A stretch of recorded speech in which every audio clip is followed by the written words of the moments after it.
In a previous audio, I made mention of the 8 different types of intelligence.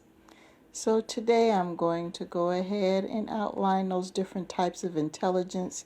And my goal here is to help expand your horizons when you're dealing with certain people.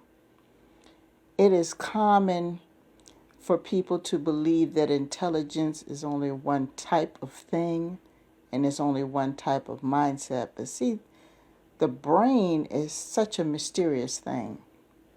There was a psychologist by the name of Howard Gardner back in 1983. He presented a theory that there are multiple intelligences, that people are born of either one or several of these types of intelligences, and they excel in one or more of them. So that way it would allow for everyone to be able to think in a realm of basically more acceptance, more appreciation for that person's talent, more appreciation for others' capabilities, so we could be able to get along better with each other. I mean, that's the goal of just about every behavioral theorist, is to research how people can get along better. So I'm going to go ahead and outline the 8 different types of intelligences in hopes that this will educate you. And maybe it will help kind of tweak your approach when you're dealing with people. Now, the first type of intelligence is technically termed as linguistic intelligence. And of course, linguistic intelligence is referring to speech. They're word smart. These are the people that have the gift of gab. They have the capability of easily putting words on paper if presented with an idea or a concept. They're very eloquent speakers. They're able to think on their feet and express themselves verbally. A lot of people who have intelligence of this type are usually writers or speakers or lawyers or anything involving any type of oratory activity where they have to speak or they have to write, any type of verbal or written expression. The second type of intelligence is, of course, logical mathematical intelligence. These are the numbers people. These are the, I want to call homemade calculators, the human calculators that are walking around. These are the people that exceed in more of the statistical type professions. They could be computer analysts or mathematicians or any type of analyst, accountant, statistician, scientist. They're very, very good with anything numerical or referring to numbers. And number 3 is spatial intelligence. Now, these people are picture smart.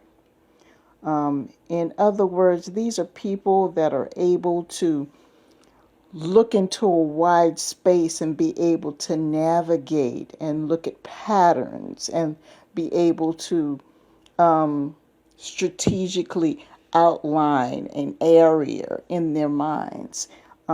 These are people that are like pilots and surgeons, architects, graphic artists, interior decorators. These type of people that can go into a basically a blank canvas and create an entire picture in their minds because they have spatial intelligence. They have the ability to do that. Now, the fourth type of intelligence, is the bodily kinesthetic intelligence. These are the people that are body smart. In other words, they can use any type of their body in an unusual way where they can be able to convey whatever message or be able to accomplish whatever feat they want to accomplish. And of course, these are people like athletes, people who also do things like where they're fashion models, they're dancers, they're, mechanics, they're carpenters, they're physical therapists. They have the ability to use their body in order to manipulate it in a way or fashion to create something. Now, the fifth type of person has musical intelligence. They're music smart. I think that's pretty much self-explanatory. These are the people that are mostly in the entertainment industry that are singers, DJs, musicians, performers. These are the type of people who have musical intelligence. Number 6 is interpersonal intelligence. These are the people that are just people. I mean, they're the great communicators.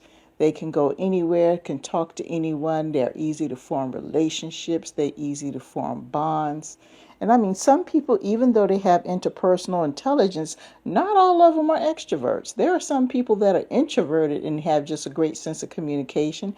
And a lot of introverted people are ones that are probably just very selective about the type of people that communicate with, but they can still be very high on interpersonal intelligence. It's just that they don't choose to be out with a lot of people, but if they were ever thrust into a position where they're around a lot of people, they adapt very easily. So these are the type of people that are easy to talk to. They're very approachable.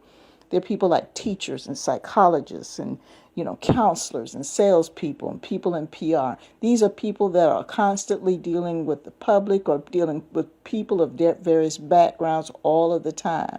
And it's in their nature they are able to communicate with them. They have that type of intelligence. Now, this seventh one is kind of tricky. It's called intrapersonal intelligence. And these are the people that are self-smart.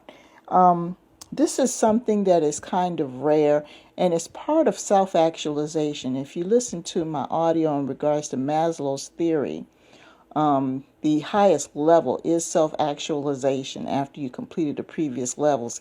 And that's basically having an idea of who you are. You practice self-love. You're aware of who you are, your boundaries. You're very effective at projecting a positive image of yourself. You're very good at representing yourself. And because of that type of intelligence, you could be an inspiration to others who are looking to develop that level of self-awareness. There are people who are like philosophers, people who are spiritual advisors, people who are some politicians, in some circles, entrepreneurs, those types of people. And the last but not least is the most basic intelligence of them all. It's called naturalist intelligence. And these are the people that are in tune with nature. These are the so-called flower children or star seeds, These are the people that have expertise of how nature and the universe works. They're very aware of the cosmos. They're very aware of astronomy. They're very aware of geology. They have a sympathy towards animal issues and planetary issues.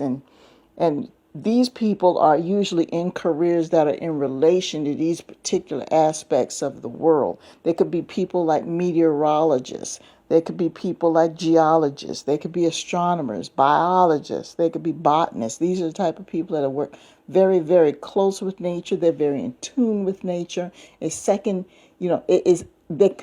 are capable of just adapting to any natural situation and providing, a lot of insight in regards to that. So those are your 8 types of intelligence. Think about them. Think about some people that that are very, very talented in either one or more of these fields. Now, just because there are 8 types of intelligence doesn't mean a person is very good in just one type of intelligence. They could be good in several types. But there's always, that one that dominates. So knowing that, a person could be intelligent in one of these 8 fields, that kind of helps you broaden your horizons as far as dealing with people. And that kind of sheds some light on what intelligence really is and how, infinitely powerful the brain is. Now, I hope this kind of educates you, and I'm going to leave you to your business. Have a great day.